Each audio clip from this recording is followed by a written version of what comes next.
I've come into the studio today to discover that we're very lucky to have our guest in the studio because she was discharged from Middlemore Hospital just in time to get, for her mate to get her up to Carrington Road and to Planet FM. So we're very, very grateful. Now, that guest that I'm talking about on Take It From Us today said to me in an email a few weeks ago, and I quote, "I have had quite a lot of experience sharing my story publicly on a large scale, so I'm quite happy to do this. My one condition with sharing my story is that it is shared for the purpose of helping and inspiring others. I don't want to be just another pointless sob story, and I'm really passionate about using my experiences to create positive change. I like to take the angle of providing hope by sharing a story of transformation." So that quote is from our guest, Sarika Rosley, and known to me as Rika, and a guest speaker at a hui organised by Drive Consumer Direction last month.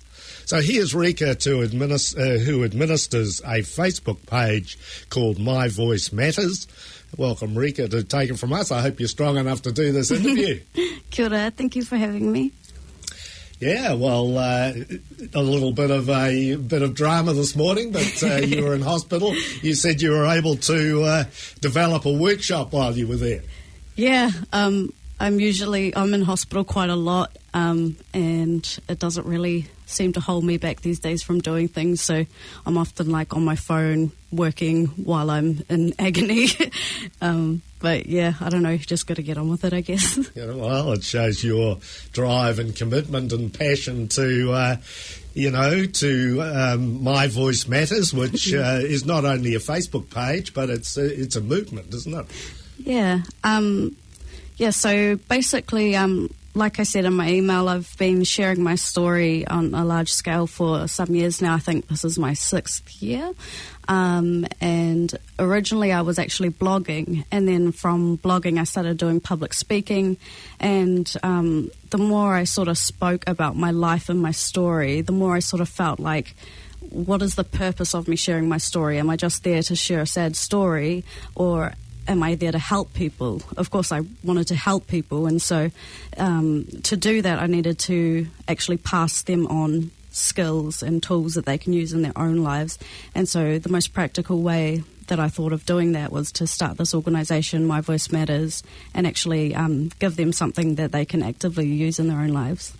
So how can they access those things on My Voice Matters?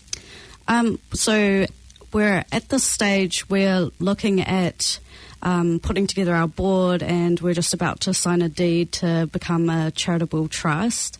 From there, we're going to grow and do more workshops in schools. We have a lot of events that we post on our Facebook page. We do a lot of collaborative projects.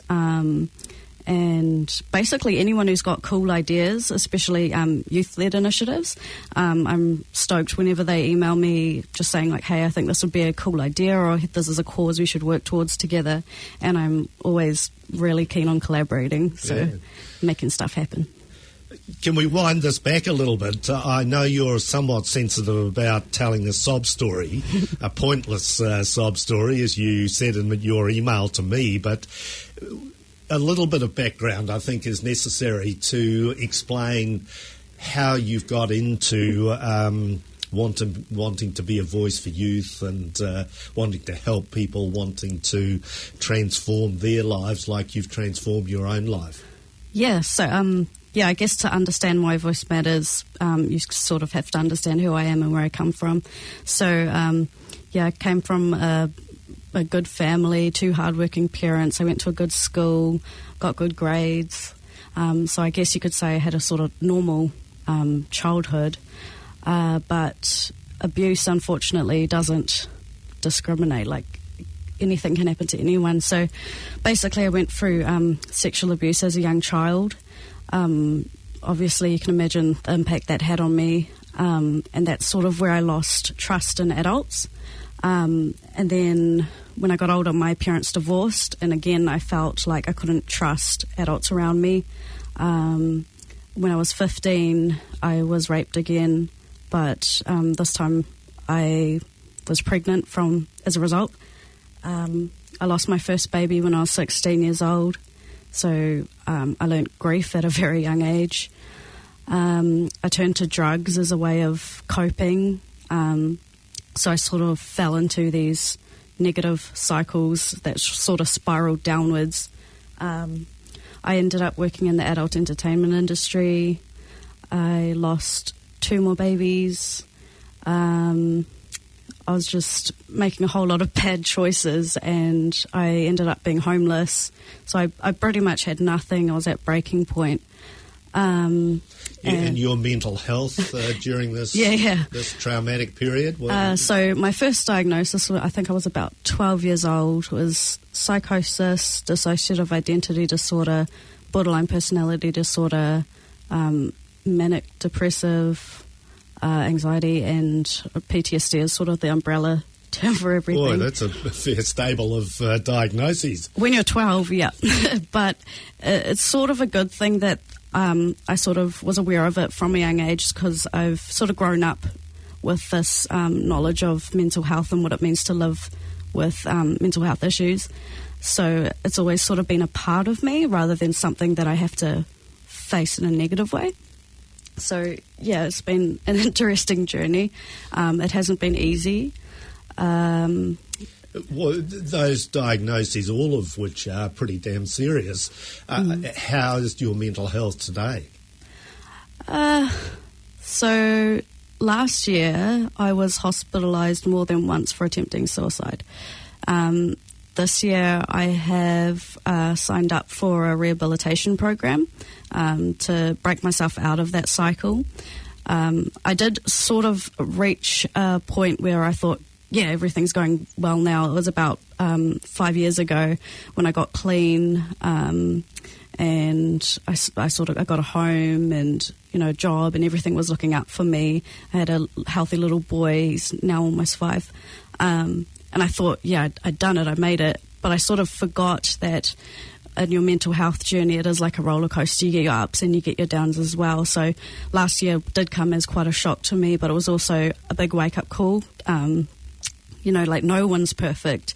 And I felt like a hypocrite teaching, you know, suicide prevention workshops to young people when I wanted to die myself. But, I had someone remind me that that's how we learn empathy, and that's how we can relate to people that we want to help, is because we're going through it or we've been through it ourselves. So by modelling resilience, I'm sort of giving them hope. So that's sort of what I'm trying to focus on in my journey. I mean, it's always important to get sort of runs on the board, isn't it? It builds our confidence if we can stay well for lengthy periods of time. Yeah. It sounds as though perhaps you're still on the roller coaster. Definitely. I'm pretty stable at the moment. I've got really good support around me to stay on top of things. I do therapy once a week. I've got a psychiatrist, a clinician, a peer support worker, a life coach, and I take a lot of medication. How did you tap into all those people? And I imagine you're getting all that for free, are you? Yeah, well, when I went through what I refer to, I guess, as my rock bottom point, I sort of just started grasping for support wherever I could find it, and that's really what you got to do. Like, people say, you know, ask for help, but you've got to actually actively go out and seek that help. Find out what's available in your area. We're pretty fortunate in this country that there is a lot of really good support services available to us. How long did it take you to build up that support? Because a lot of people, I mean, one of the criticisms of the mental health system is that, you know, you front up and they say, well, we'll get a psychologist to ring you, and you wait for 6 weeks or 6 months. I'm very stubborn and pushy, so I keep pushing and pushing, and if someone doesn't suit me or, you know, doesn't align with my values and the way that they work, I just ask for someone else, and I just keep pushing and pushing, basically. You're with Take It From Us on 104.6 Planet FM. shortened name is Rika, and she has a group called My Voice Matters. You can check it out on Facebook. Have you got your own website, Rika? Funny story that I didn't pay for my domain in time, didn't renew it, and it got taken down. And for the last year or so, I've been living with my mum, so we've been working on our relationship too. Things are going well. So you've got some parental support. You've got the quite considerable support of the mental health system. I mean, definitely made the most of that. Yeah, tell us a little bit about that. I mean, do you think it's helpful to have so many people involved in your life? I think you mentioned a psychiatrist, peer support worker, community support worker. Yeah, definitely. I like to have a lot of different perspectives when I make decisions. For example, like with this recent hospital trip, they've suggested new medication I should try, and I say, I'll speak to my psychiatrist about it or get my clinician's advice, Getting a second opinion. Yeah. Like 10 opinions, and then I can sort of make a more informed decision, and I know that they've all got my best interests at heart, and it's nice to feel so supported. So this hospital, and you can tell me if I'm being too personal here, but this was to do with your mental health, not your physical health. No. This recent one, this is physical health, so that's been going on for a while. But yeah, it definitely does take a toll on your mental health when you're physically unwell, as I guess it's the same vice versa. If you're mentally unwell, it's easy for your physical health to sort of go downhill as well. Yeah. You mentioned that you dabbled in drugs and you've been clean for some years. Yeah. Can I ask you, because we meet a lot of people on this show who have experimented with drugs, and most of them say that it doesn't do anything positive for their mental health. Not at all. No. Yeah, so I've been clean for 6 years now, and I'm really proud of that. But unlike a lot of people I know, I didn't actually go through any sort of services to get clean. Basically, I found out I was pregnant, and it was a really good friend of mine, Kalita, love her to bits, and she basically found out I was pregnant, and she put me in one of her rooms and closed the door and said, "You're not coming out until you're not going to touch drugs ever again." And so, yeah, that was kind of my wake-up call, and I just made the decision then and there, and I haven't touched them since. So it really helps to have somebody that loves you, that it almost takes over. Yeah, yeah, you really do need that, someone to just tell you this is what's going to happen. It was so difficult. It was like going through hell. It was really hard, especially when there were people around me still using. So the temptation was always there. But after, I lost 3 babies by that stage.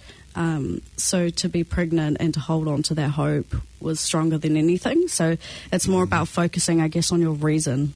But you have one child that survived, I got the impression when I listened to your presentation at Drive Consumer Direction that's added a huge sort of positive dimension to your life. Yeah, he's my best friend. Right. He's so cool. I'm so proud of him, and he's such a compassionate, really cool little guy. He's sort of grown up with me, going through this journey of healing and well-being.